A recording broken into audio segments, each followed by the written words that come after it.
Hola, muy buenas noches a todos, familia. Gracias de antemano por haber sacado el tiempo y conectarse en esta noche a compartir de esta operación rescate. Bueno, primero que nada, pues para mí es un privilegio poder estar aquí con ustedes de este lado de la pantalla para poder compartirles exactamente detrás del telón qué pasó con Manuel. Tal vez muchos de ustedes me conocen, me han visto en la iglesia corriendo de un lado a otro en pleno culto, acomodando lo del sonido y toda la cuestión. Sin embargo, pocos saben realmente cómo yo llegué acá. Cómo hoy por hoy estoy acá sentado de este lado de la pantalla compartiéndoles exactamente qué fue lo que sucedió. Entonces, bueno, primeramente quiero comentarles y quiero sí, para los que tenían dudas, sí, obviamente, sí soy venezolano, para los que han sentido ese acento un poquito extraño, pues ese soy yo. Entonces, eh, soy venezolano, nacido en la ciudad de Caracas, criado en Maracay. Eh, ¿Qué les cuento? Pues bueno, conocí al Señor hace alrededor de 2 años y medio, casi 3 ya, hasta este punto. Pero hoy quiero hablarles del proceso que tuve que pasar para poder ser esta persona que soy hoy por hoy. Pero no se asusten que tampoco era una locura. Entonces, obviamente al cumplir la mayoría de edad, comienzo yo con el deseo, pese a la situación país en ese momento que estaba sucediendo en Venezuela y que hoy por hoy, pues sin entrar muchos en detalle, eh, continúa, ¿no? Entonces, en vista de toda esa situación y de que las puertas se estaban cerrando cada día más, la verdad comienza a surgir en mí esa oportunidad de querer formar una vida en el extranjero, como buscar unas oportunidades. En ese momento, eh, siempre he sido una persona que he sido con una confianza y tal vez una determinación un poco especial para poder proyectarme hacia las cosas que quiero y realmente pues en Venezuela no podía ver ese futuro. Con base a eso, lo que hice fue tratar de investigar las mejores opciones para irme y pues por supuesto la mejor opción que en ese momento había para mí era irme a Dublín, en Irlanda. ¿Qué sucede en Dublín para poder hacer todo el proceso? Faltaban un par de días y realmente pues todo el proceso se cayó porque en ese momento el control cambiario en Venezuela explotó, literal, y no pude obtener realmente la cantidad de euros que necesitaba para poder pagarme la universidad. Entonces, comenzó mi proyección a cambiar. ¿Cómo comenzó a cambiar? Bueno, exactamente me toca adaptarme a la realidad y ver hacia qué país me voy. Entonces, en ese momento, pues, eh, me vino a la cabeza esa idea de Panamá, porque me imaginaba esa postal divina, hermosa así, que se toma y esa postal de revista, donde se ven todos los hoteles y la cinta costera y el mar y los barcos entrando y yo decía no, y los rascacielos y esos apartamentos con vista panorámica en el piso 66 y yo decía wow, no, yo necesito eso para mí porque eso es lo que yo quiero. Entonces ese romanticismo empedernido me llevó directamente a comprar mi boleto para Panamá y emprender este viaje. Entonces, una vez que llego a Panamá, me topo con varios cambios que tal vez yo no estaba esperando. Como por ejemplo, sabía que era una ciudad caliente, como lo es tal vez Maracay o como lo es Venezuela en su mayoría. Pero ese nivel de caliente no, no lo estaba esperando. Entonces, ya por ahí fue como un impacto y uno creería que, bueno, pero pues el clima no es tan relevante siempre y cuando tengas las oportunidades que estás buscando. Pero realmente sí es un factor que con los días comienza a afectarte. Yo diría que con las horas más bien. Pero bueno, entonces con base a eso fui explorando, digamos, mis opciones. Llegué al sitio donde me iba a hospedar, por supuesto con mis ahorros y con mis cosas. Y, y comencé a buscar trabajo. Al momento de buscar trabajo por situación migratoria, realmente para hacer papeles en ese momento en Panamá me costaban $4,000 porque tenía que pagar un abogado y los honorarios del abogado y que el abogado tenía que, mejor dicho, inventarse una vida totalmente distinta para yo poder obtener un permiso de trabajo para poder laborar, digamos, legalmente en esa ciudad.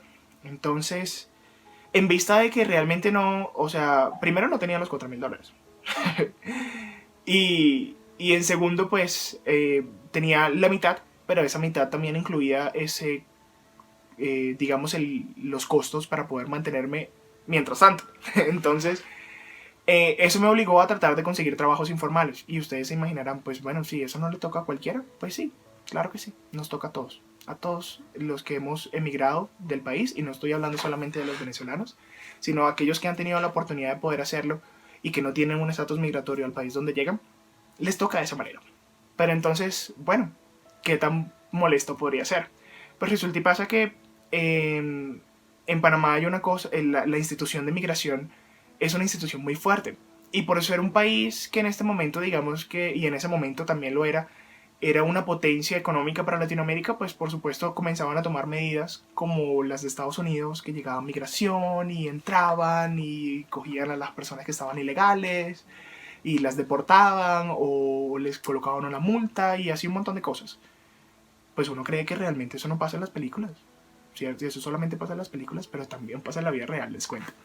Entonces, entre tantos establecimientos que vi, conseguir trabajo no era fácil, pasaba el tiempo, pasaban los meses y esos $2,000 ya quedaban tal vez unos cuantos dolaritos que tenía que estar extendiendo y, y pues ya comenzaba a verse la cara dura, ¿cierto?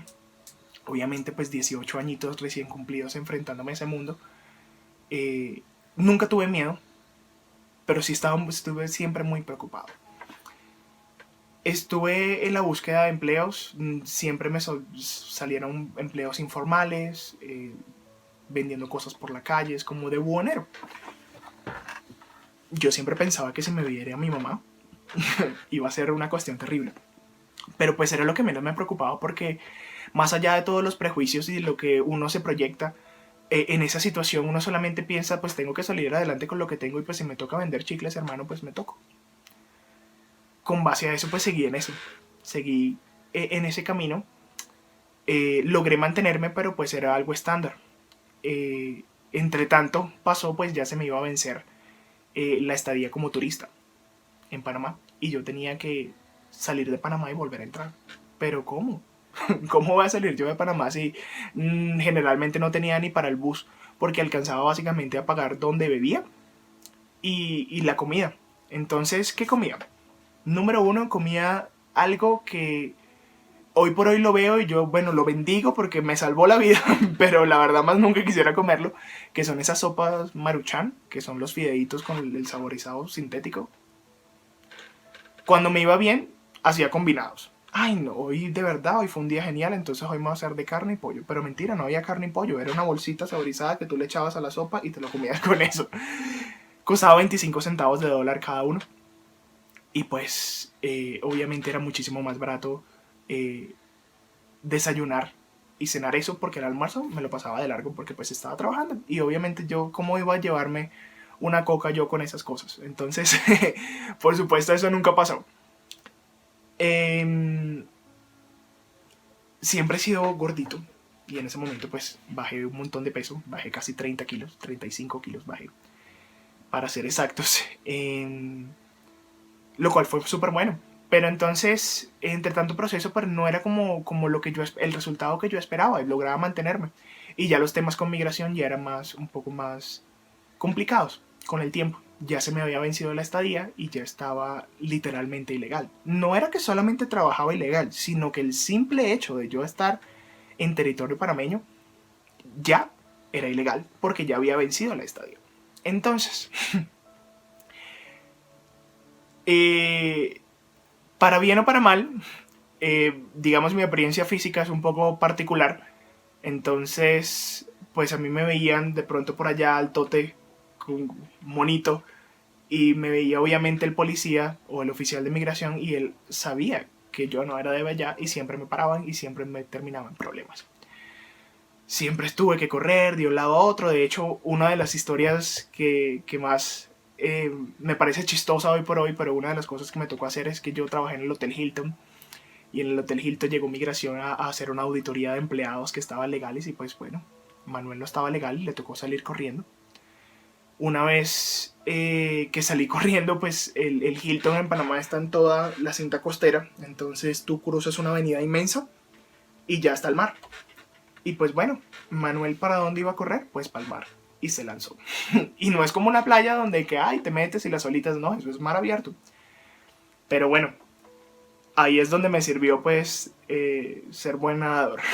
Pero pues en ese orden de ideas, ya cuando vio el oficial de migración que me lancé, digo, no, este man se volvió loco y pues se fue.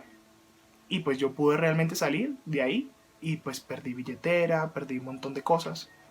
Se me mojó todo lo que yo tenía encima y me fue así mojado caminando hasta mi casa. Porque pues, ¿a dónde bus? ¿A dónde tarjeta? ¿A dónde taxi? ¿A dónde qué? Y pues tampoco tendría una mamá a quien llamar o un buen amigo a quien llamar como que, bro, me pasó esto y necesito que me pagues el taxi, o eso no iba a pasar. Entonces ahí mi determinación comenzó a flaquear y a pensar y a decir, pero ¿qué pasó con Manuel? ¿Qué pasó con esa determinación que te llevó hasta este momento? Comenzó a doblegarse ese orgullo que decía que mi futuro dependía de lo que yo hiciera porque yo tenía las habilidades y las capacidades para poder lograr todo lo que me emprendiera. Y maravilloso que sí fuera. Pero en ese momento no tenía presente de que Dios realmente era el que tenía el control y que yo no lo estaba poniendo en primer lugar. Comenzaron, entre tantas cosas, Dios siempre me tocó la puerta, a través de diferentes personas. Incluso una vez estuve al frente de una iglesia cristiana y no entré. No entré y el segundo día volví a pasar y tampoco entré. Al tercer día una señora y me llamó y me dijo, ¿por qué no entras? Y yo, pues bueno, entremos. Y entré, ¿sí? Como que el empujoncito que me faltaba. A esa iglesia entré y me tomaron los datos y un montón de cosas y por allá me dijeron, yo me acuerdo que fue una alabanza y una cosa hermosa que yo sé que ya estabas increíblemente conectado y metido en la presencia de Dios, pues yo en ese momento no tenía conciencia que eso es lo que estaba pasando. Yo tenía tanta necesidad de un refugio que Dios realmente se mostró en mí de una manera tan impresionante en ese momento en esa iglesia. Y, y yo no sé, en algún momento los que quieran recibir al Señor pasen adelante y yo pasé y yo no entiendo qué pasó y de alguna manera ya después ya me estaban tomando los datos y bueno, quisiera poder decir que en ese momento comencé a seguir los caminos del Señor, pero la verdad que eso no pasó. Yo recibí al Señor de corazón, pero porque realmente lo quería recibir, pero me asustó muchísimo que la gente fuera, imagino que eran del grupo de consolidación y fueron a mi casa y me tocaron la puerta y querían hacerme visita todos los días y la verdad me espantaron. Entonces yo dije, no, dejémoslo así porque necesito, o sea, no. Seguía otra vez prevaleciendo mi orgullo y tal vez esa determinación que yo creía invencible, pues resulta que no era tan invencible. Entonces, con el tiempo empecé a pensar que realmente yo qué estaba haciendo, o sea, que yo estaba haciendo en Panamá, sí, estaba de ilegal, ya había aprendido a cómo escabullirme, había hecho conexiones, pero pues seguía comiendo la sopa Maruchan con esencia de carne. Y a lo último descubrí que había como una plaza de mercado donde vendías lentejas. Y las lentejas eran como una cosa inmensa, mejor dicho, era demasiada lenteja en la vida. Y costaba muy barato, costaba como $2 ese montón de lentejas. Y yo dije, pues yo no sé cocinar. Ah, no sabía cocinar. Importantísimo. Y bueno, yo no sé cocinar, pero pues qué tanto, pues pongamos a hacer unas lentejas. Y compré esa cosa de lentejas y ahí comencé, ya cambié de Maruchan a lentejas. Pero entonces comía lenteja con absolutamente todo. Esa era mi proteína por excelencia. Hoy amo las lentejas, pero la verdad si la como más de 2 días seguidos me trae unos recuerdos que tal vez no son tan gratos de recordar en ese momento. Pero bueno, después de ya estabilizarme un poco más, conseguí un trabajo en un supermercado empacando. En ese trabajo de supermercado empacando, wow, era lo mejor que me había tenido en ese momento. Y proyéctese usted mismo a pensar que usted quisiera poder trabajar en un supermercado empacando los mercados de los demás porque te parece un trabajo cómodo. Entonces imagínate la posición que tenía en ese momento. Comencé a trabajar allí, comencé a abrirme mi mente y a pensar, y yo, bueno, pero ¿qué estoy haciendo acá? ¿Hacia dónde me voy a proyectar en mi futuro? Realmente no me está sirviendo porque, bueno, sí, ya logré adaptarme a los totazos, dirían por ahí, pero logré adaptarme. Pero pues, ¿esto es realmente lo que venías buscando? Y volví al deseo inicial y comencé de nuevo a tratar de buscar para dónde me iba. Pensé en muchos países, en Argentina, en Ecuador, en Uruguay, pensé en muchas cosas tenía amigos en casi todos esos países, pero ni un amigo en Colombia.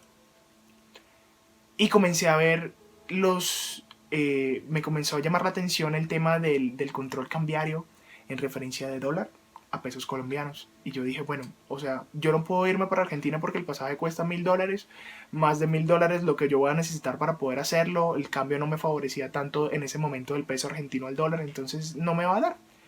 Tenía que buscar un país donde me diera para poder hacerlo económicamente. Y ahí fue donde comencé a ver Medellín y toda la publicidad impresionante que hay sobre la ciudad de las innovaciones y todas las cosas hermosas que todos escuchan de Medellín, de esa ciudad. Pues me aviento yo a mi vuelo. Les voy a contar otro dato curioso, aparte del de las lentejas de la sopa Maruchan, que es que la aerolínea que estaba más barata era Viva Colombia. Entonces Viva Colombia, en ese momento pues sí se llamaba Viva Colombia, obviamente te cobraba un pasaje estándar y también la maleta pues te la cobraba aparte. Solamente tienes derecho a maleta de mano. Pues obviamente yo no tenía dinero para poder pagar la otra maleta. Entonces yo qué hice, pues me puse 4 pantalones, me puse 4 camisetas, me puse 4 buzos y me fui como un robot caminando hasta allá. Y la tipa, la chica, pues por supuesto que pesa la maleta, se me queda viendo así como que, wow, no puede ser que te hayas burlado de nosotros. Pero pues, ¿qué me iba a decir? Entonces nada, me monté en mi vuelo y llegué a la ciudad de Medellín y automáticamente sentí, y tal vez ustedes como colombianos lo han naturalizado muchísimo, pero la calidez que se siente al momento en que tú entras a Colombia, que tú pasas por esa puerta del check y sales por el checkout y vas a hacer check-in en la persona que te sella el pasaporte. Y uno normalmente llega con miedo, uno va a otro país y bueno, yo cuando llegué a Panamá, yo, buenas noches señor, aquí está, ¿y a qué viene? ¿Y por qué? Y todas esas cosas tan feas y tú, no, pues señor, yo vengo de vacaciones. Sí, de vacaciones, mentira. Y yo, no, sí señor, es verdad, es mentira. Pero entonces, cuando uno llega a Colombia te dice, hola, muy buenas noches, ¿cómo estás? Y yo, ¿qué? ¿Es conmigo? Sí, muy buenas noches, señor. Bienvenido, motivo de su visita. Yo, bueno, pues vengo de turista. Pues obviamente no le podía decir que me venía. Pues señor, aquí está en mi casa ahora. Y resulta y pasa que el señor me ve así y me dice, y me sonríe. Y me dice, bienvenido a Colombia, que la pasas muy bien. No lo podía creer. A partir de ese momento, yo sentí que Colombia era mi hogar. Con los días comencé a llegar a Medellín y bueno, Medellín fue algo espectacular porque pues la agresividad tal vez de la idiosincrasia panameña y del agite de la ciudad y todas esas cosas, un ambiente tan empresarial lo hacían tal vez muy pesado. Y al momento de yo llegar a Medellín, una ciudad tan amigable, pues fue un cambio para mí muy hermoso. Por cosas de la vida, bueno, llegué al lugar donde me iba a hospedar, comencé a tratar de buscar trabajo nuevamente, pero pues me di cuenta que aquí no había migración que me correteaba hacia que me tirara la cinta costera de nuevo, pero sí había algo que decía y dice hoy por hoy que tienes que tener seguridad social para poder estar contratado legalmente. Entonces para eso pues no tenía los documentos que me pudieran hacer. Para los que no saben, Colombia es un país migratoriamente súper complicado. Súper complicado, pero a la vez muy amigable. Intenté conseguir trabajo, no lo conseguí por supuesto. Y en ese momento, le estoy hablando desde hace casi 6 años ya. Al momento en que yo llego a Colombia, llego a Medellín, comienzo a buscar trabajo y no consigo trabajo y pues me pongo a vender las famosas arepitas venezolanas que tal vez muchos de ustedes han probado. Pero si no han probado, muy seguramente no conocen las mías. Pero entonces yo comencé a comercializar mis arepas y aprovecharme de esa bienvenida también calurosa que me dio en ese momento el colombiano, sabiendo que yo era de Venezuela y no era la reacción de, ay, ¿eres venezolano? Sino, ay, venezolano, qué chévere. Y era totalmente distinto. Obviamente eso es algo con el que hoy por hoy pues las personas buenas tenemos que cargar a cuestas por culpa de las personas que tal vez no han hecho o no han mostrado la mejor cara del venezolano. Con eso dicho, mostrando la mejor cara del venezolano conseguí, bueno, fue muy duro también porque pues no es tan fácil pues llegar otra vez a otra ciudad. Después de eso, entre tantas conexiones, pues obviamente la preocupación de arriendos, de comida, de pasajes, porque en Panamá el pasaje era supremamente barato y con todo eso me tocaba caminar. Pues bueno, Manuel conoció todo Medellín. ¿Y cómo lo conociste, Manuel? Pues en el metro. Pero no era que tenía para pagar el metro. Pues en Medellín, los que han tenido la oportunidad de ir saben que el metro es aéreo. Y yo caminaba por toda la línea del metro. Entonces a mí me explicaban, no, esa tienes que ir para la estación Poblado. Y de la estación Poblado tienes que subir 5 cuadras. Ah, ok. Entonces yo, bueno, seguía en el metro y seguía la línea del metro hasta la estación Poblado. Y de ahí subía las 5 cuadras. Pero me la conocí caminando porque para el pasaje no tenía. Entre tantas cosas, comencé a tener ciertos avances y comencé a conseguir un trabajo.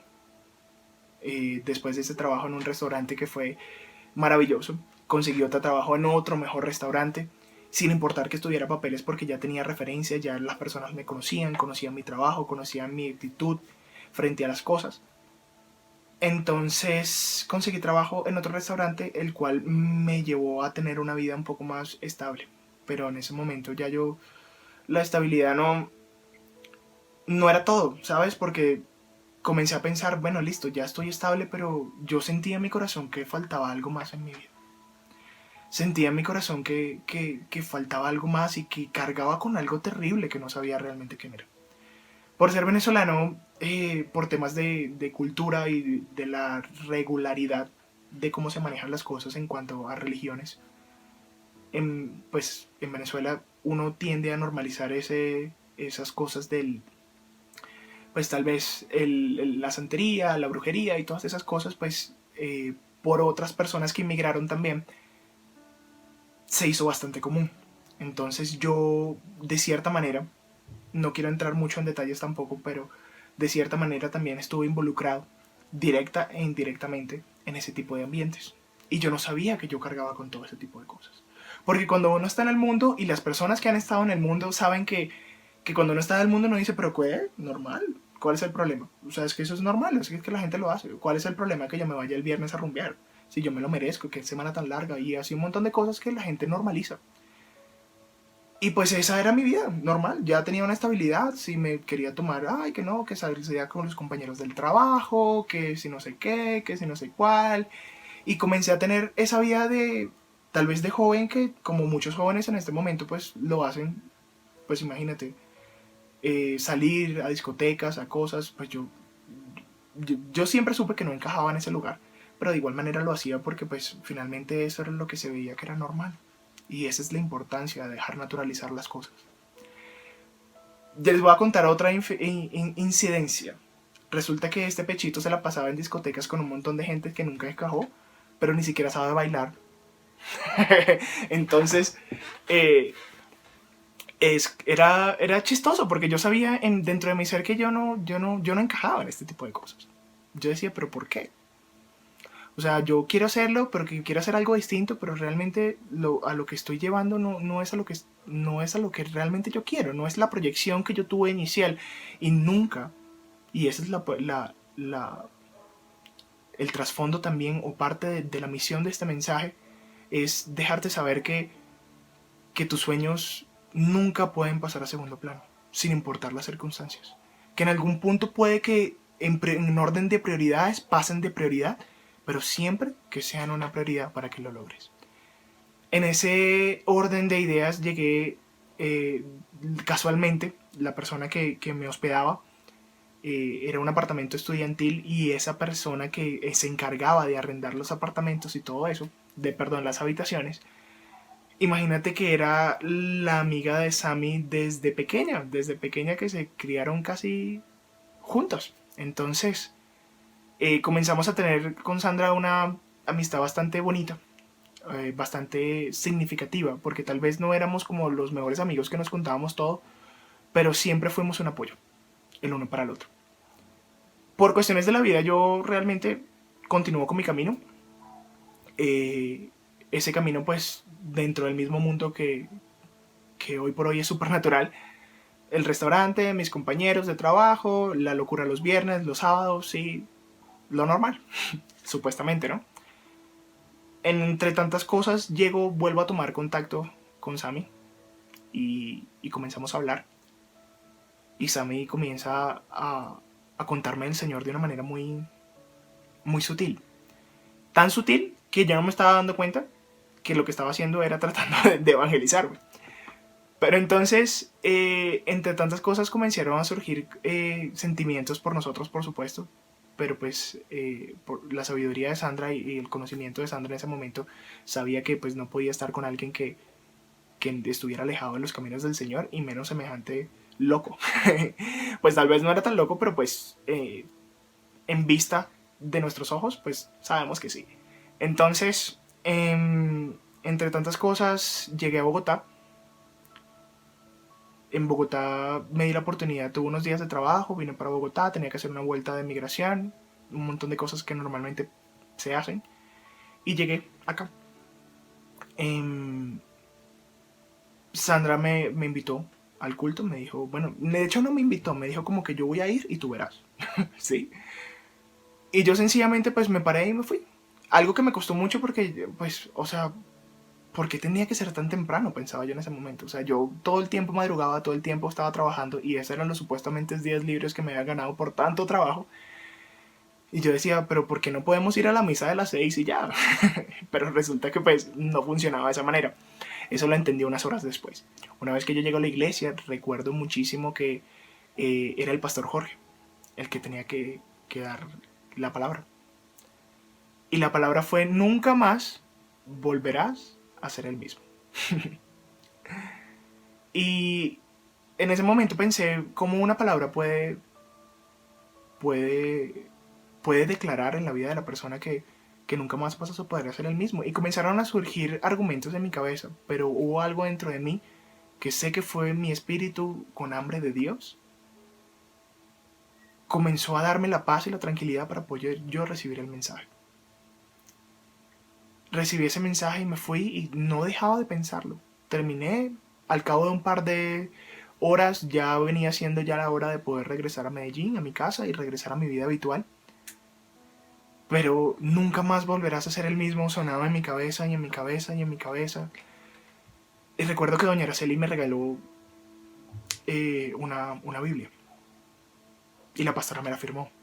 Y me dijo, y la firma es la cita: de esfuérzate y sé valiente. Y yo decía, bueno, pues sí, muy acertado, esfuérzate y sé valiente. Y comencé a leer esa parte en el aeropuerto, y no dejaba de sacármelo de la cabeza. Y llegué a Medellín otra vez, y yo fumaba. Fumaba y fumaba que daba miedo.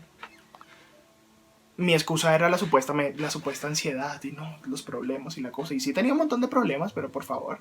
Entonces, eh, como todo buen fumador, y si alguien que me está viendo ha sido fumador en algún momento y el Señor ha transformado su vida, sabe que uno llega a algún sitio y sabe que lo primero que hace es prender un cigarrillo, porque llegaste, o mientras esperas, o mientras cualquier cosa. Y yo pues inconscientemente ya iba a sacar el paquete de cigarros y los tenía aquí, que no me fumé ni un cigarro mientras estuve con Sandra, porque lo que me transmitía ella no se asemejaba nada al, a lo que era mi vida. Yo me sentía sucio, me sentía mal. Yo decía, wow, pero realmente qué malo. Pero solamente cuando estaba con ella, porque cuando ya dejaba de estar con ella, el mundo comenzaba a ser normal. Entonces eso comenzó a llamarme la atención, y vi la paquete de cigarrillos y lo boté en la basura. Estaba nuevo. ¿Saben lo que representa eso?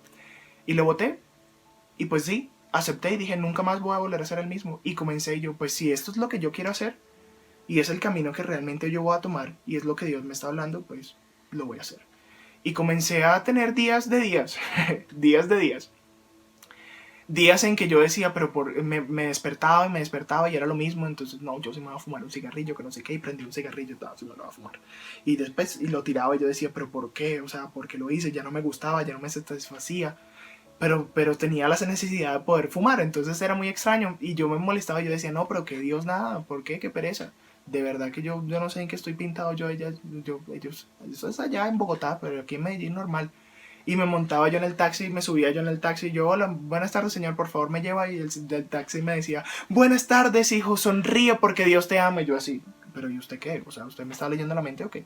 Y todo, Dios lo aparejó de una manera impresionante para que yo realmente terminara de dar ese paso de decisión final para yo poder afianzarme en lo que es este camino.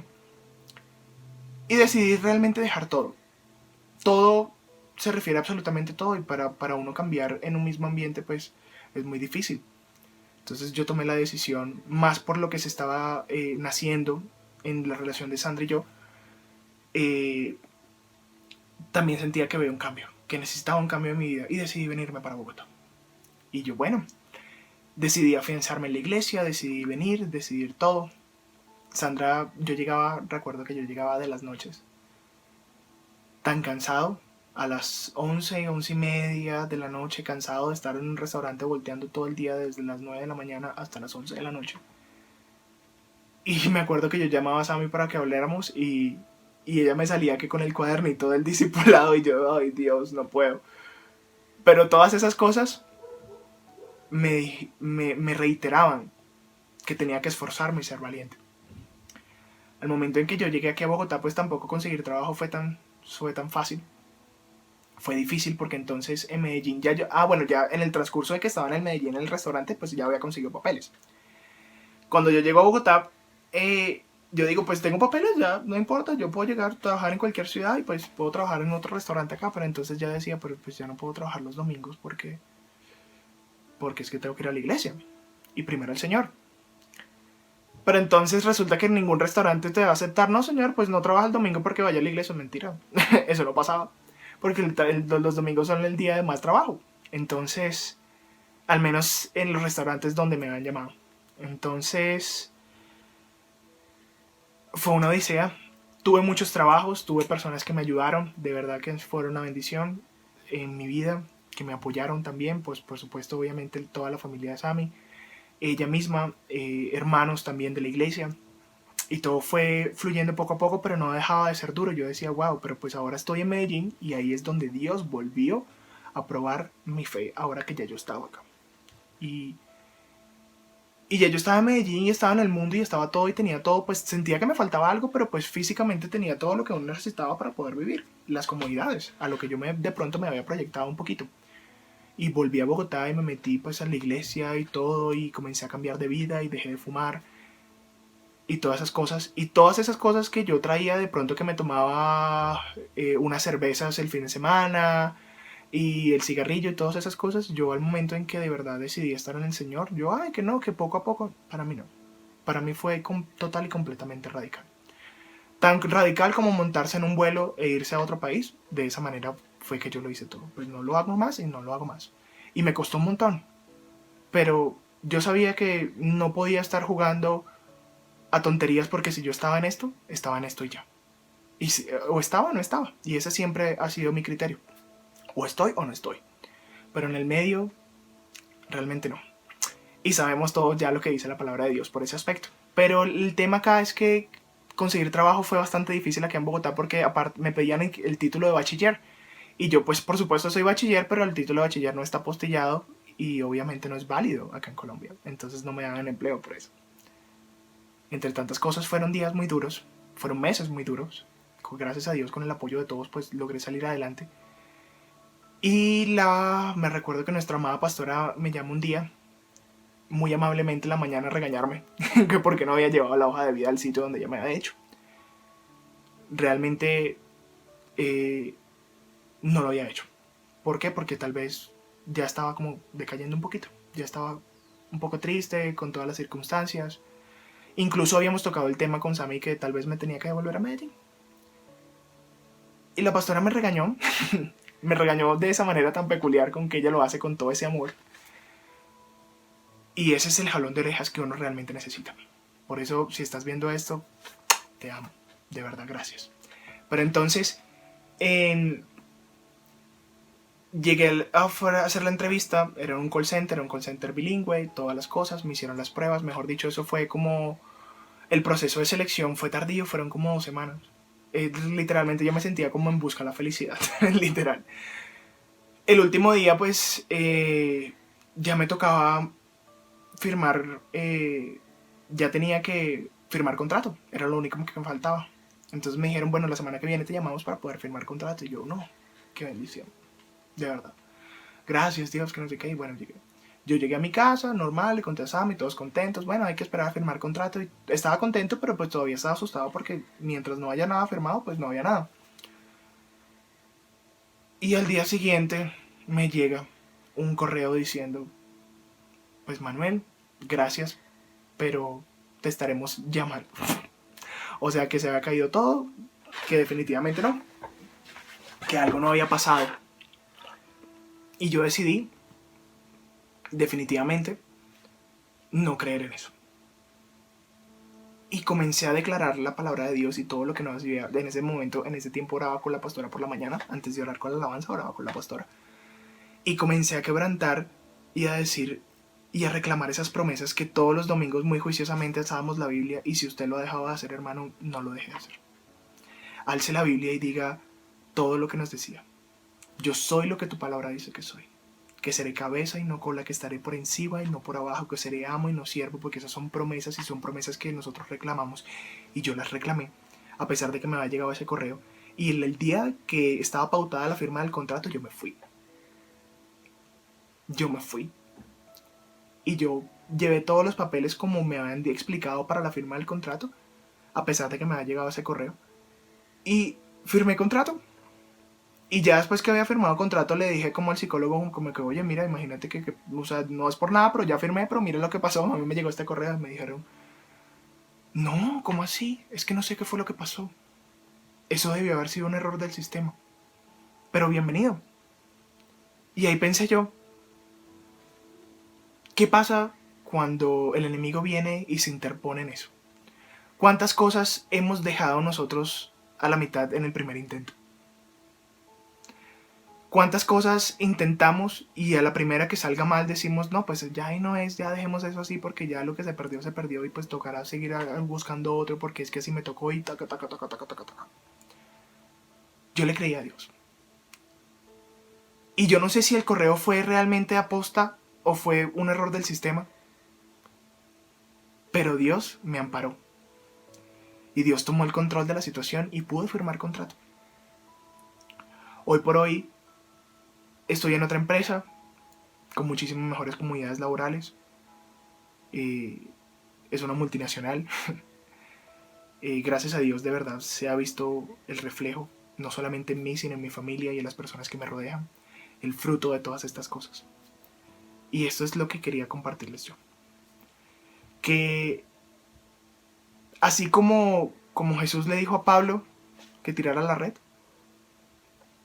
a Pedro, perdón, y Pedro lanzó la red en fe, Señor, en tu nombre echaré la red. De esa manera, así la lancé yo, para obtener cada una de las cosas que hoy por hoy componen este manual, que ya saben de dónde viene y por qué pasó, para poder ser esta persona que está hoy por hoy sentada de este lado de la pantalla, teniendo el privilegio de compartirles. Entonces, sin ánimos de extenderme un poquito más, yo voy a pedirle que si tiene la libertad, cierre sus ojos y deje que Dios realmente obre en su vida a través de esto y a través de lo que Dios quiera mostrarle a través de mí. Padre, te damos gracias en esta noche, Señor, por tu hermosa presencia, Padre Celestial, Señor. Gracias, Padre Santo, Señor, porque tú nos acoges, Padre Celestial, porque tú nos brindas y nos arropas con tu infinito amor, Señor. Pero sobre todo, Padre Celestial, Señor, nos guías, Señor amado Dios, sobre el camino perfecto para que seamos, Señor, la obra perfecta que tú quieras, Padre Santo, Señor. Hoy, Padre Celestial, declaramos, Señor, que somos esa vasija, Padre Celestial, moldeada de arcilla por ti, Padre Celestial, Señor. Hoy declaramos, Señor, que nos dejamos moldear a tu voluntad, Padre Santo, Señor. Declaramos que nuestro espíritu no se quebranta, Señor, por por las dificultades que coloca el enemigo, Señor, en el camino, sino que al contrario, Señor, tu estandarte, Señor, y lo que tú nos has enseñado, Padre Celestial, Señor, es lo que nos hace llegar a la meta, Padre Celestial, a esa que tú solamente sabes, Señor. Y si en este momento alguno de nosotros, Señor, está tratando de trazar un camino al cual no le conviene, Padre Santo, Señor, sé tú moldeándolo y llevándolo, Señor, hacia tu misericordia, pero hacia el camino que tú quieres. Declaramos bendiciones, Señor, en esta familia, Padre Celestial, y que sigamos creciendo en el nombre de Jesús. Amén y amén. Bueno, esto fue todo por esta noche, hermanos. Los abrazo y los bendigo en el nombre de Jesús y espero de verdad, porque los extraño mucho, verlos muy pronto. Amén. Dios los guarde.